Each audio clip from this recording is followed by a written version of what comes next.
Hello, how are you? Today, inshallah, we will start with chapter 17.2. Okay, the evolution as genetic change in population. We need to study the evolution as a genetic change in a population. For my objectives today, I need you to explain how natural selection affects single gene and polygenic traits. So we need to study the single gene and polygenic traits. So for my question, or the first question in my lecture, how does the natural selection affect gene or single gene and polygenic trait? In the beginning, we need to know what we mean by natural selection, and we need to know what's the effect of the natural selection on single gene and polygenic trait. What do you mean by natural selection? You have to remember what you mean by natural selection.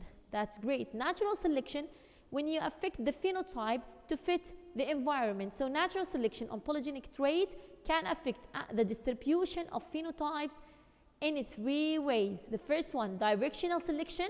Second one, stabilizing selection. The third one, disruptive selection. Again, natural selection on the polygenic traits affect in a three ways. It will affect the phenotype in three ways. The first one, directional selection. Second one, stabilizing selection. And third one, disruptive selection. Let's start with directional selection. The directional selection occurs when individuals at one end of the curve have higher fitness than individual in the middle or at the other end.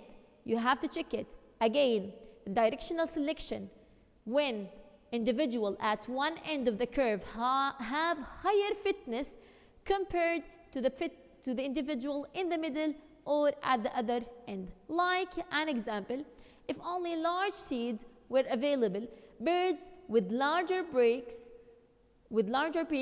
would have an easier time feeding and would be more successful in surviving and passing on genes. You have to check it. You have to check the peak size and the number of birds in the population. Okay? As a directional selection, the peak size will increase and the number of birds in the population will increase with the time. So the average peak size increases. The second type, which is stabilizing selection, occurs when individuals near the center of the curve have higher fitness than individual at either end. So the individual at the middle have higher fitness compared with the individual at either end. For example, very small and very large babies are less likely to survive than average sized individual. So you have to check the birth mass. This is the birth mass. The smaller and the larger have less likely to survive compared with the babies in the middle. In the middle mean with the average mass. Okay? The fitness of these smaller or larger babies is therefore lower than that of more average sized individual. So the babies with average mass have a higher ability to stay alive and to fit with the environment. The third type, which is disruptive selection. Disruptive selection occurs when individuals at the upper and lower ends of the curve have higher fitness than individual near the middle.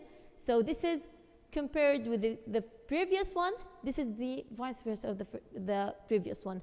Smaller and larger have higher fitness compared with the middle one. So as an example, in an area where medium-sized seeds are less common, birds with unusually small or large beak would have higher fitness. So again, in an area where medium-sized seeds are less common, birds with unusually small or large beaks would have higher fitness. Therefore, the population may split into two groups, smaller beaks and larger beaks. Okay? This is the third part of disruptive selection. Is that clear? Again, you have to memorize all of these types of selection, the three types of selection. And thank you. Have a nice day.